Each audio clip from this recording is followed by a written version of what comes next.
Emma Collins adjusted her blazer nervously, her fingers brushing over the smooth wheels of her chair as she sat in the corner of the elegant Chicago restaurant. It had been months since she agreed to anything social, and yet here she was, about to meet a man she didn't know. A blind date. The idea both terrified and annoyed her, but her best friend Rachel had insisted.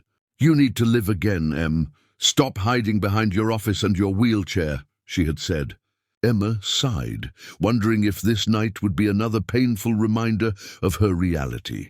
The restaurant buzzed with laughter and conversation, but Emma felt oddly out of place, watching couples lean toward each other with ease. She shifted uncomfortably, remembering how, before her accident, she had been just like them, carefree, confident, admired. Now she worried every glance was either pity or curiosity. When the waiter came by to refill her water, she gave a polite smile, though inside she wondered how long she could keep pretending to be hopeful. Maybe her date would cancel. Maybe that would be easier.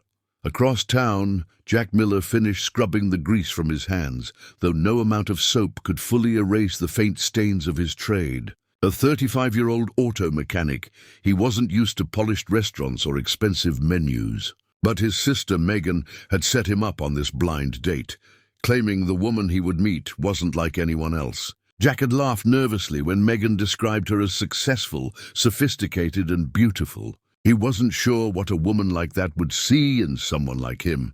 Jack pulled on his best jacket, a simple black one that had seen better days, and drove into the city, his old truck rattling down the rain-slick streets. The glowing lights of the restaurant made him pause, his heart hammering as he realized how out of place he might look inside. But Jack had promised his sister he'd go, so he took a deep breath, straightened his shoulders, and walked in, determined to at least be himself. His eyes searched the room until they found her. Emma noticed him immediately. A tall man with kind eyes, dark hair still slightly messy, and a smile that wasn't polished but real. He walked toward her table with a confident but relaxed stride. She braced herself, waiting for the quick glance at her wheelchair that usually betrayed discomfort. Instead, Jack extended his hand warmly. "You must be Emma. I'm Jack, and I'll admit this is the fanciest place I've ever stepped into," he said with a grin that made her laugh unexpectedly. For a moment, Emma blinked at him in surprise. He hadn't stumbled over his words, hadn't hesitated to meet her gaze, and hadn't offered the kind of forced sympathy she had come to dread. His honesty, simple and unpolished, disarmed her. She shook his hand, feeling strangely lighter. "Well, I guess we'll both be out of our element tonight," she replied. The tension she carried into the restaurant began to ease, and for the first time in months, Emma felt curiosity instead of dread. Jack slid into the chair across from her, glancing around the room with wide-eyed wonder. "I swear even the napkins here look more expensive than my truck," he said, and Emma chuckled, the sound genuine. She hadn't realized how much she had missed laughing like this. He didn't talk about her wheelchair, didn't tiptoe around her condition. He just spoke to her as if she were simply a woman on a date. The simplicity of it made her shoulders relax. Maybe Rachel had been right after all. The waiter arrived to take their orders, and Jack sheepishly admitted he didn't recognize half the dishes on the menu. Emma smiled, guiding him through the options, enjoying his playful commentary. For once, she didn't feel like the odd one out. Instead, she found herself intrigued by this man who wasn't trying to impress her with charm or wealth, but who radiated authenticity. Somewhere deep inside, Emma felt a spark she thought she had lost forever. The possibility that maybe, just maybe, life still had surprises left for her. Dinner stretched on longer than either of them had expected. Emma found herself leaning forward, listening intently as Jack described his small auto shop on the outskirts of town. His pride in his work was evident, though he joked about the constant repairs on his own truck. Emma was surprised by how much she enjoyed the conversation, how natural it felt. She wasn't the CEO tonight, nor the woman everyone pitied, just a woman sharing a meal with a man who made her laugh. It had been so long since she felt like this. She didn't want it to end. Jack, meanwhile, found himself captivated by Emma's intelligence and warmth. She spoke about her company with passion, her voice lighting up when she described projects meant to help young entrepreneurs. But beyond her success, he saw the woman, strong, resilient, and yet carrying an invisible weight. Jack didn't mention her wheelchair, though he noticed the careful way she moved, the pause before she reached for her glass. Instead, he matched her openness with his own stories of struggle, admitting he hadn't had an easy road either. Somehow, it made the evening feel more real.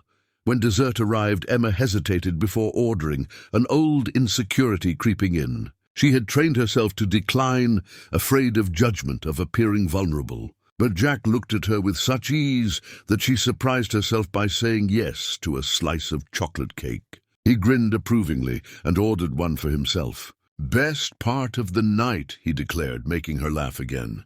Emma couldn't remember the last time she'd enjoyed something so simple without overthinking it.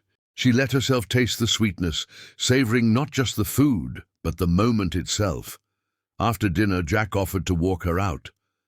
The valet brought Emma's sleek black car to the entrance, and Jack whistled low under his breath. "That's, definitely nicer than my old Chevy," he said, scratching the back of his neck sheepishly. Emma grinned, amused by his honesty.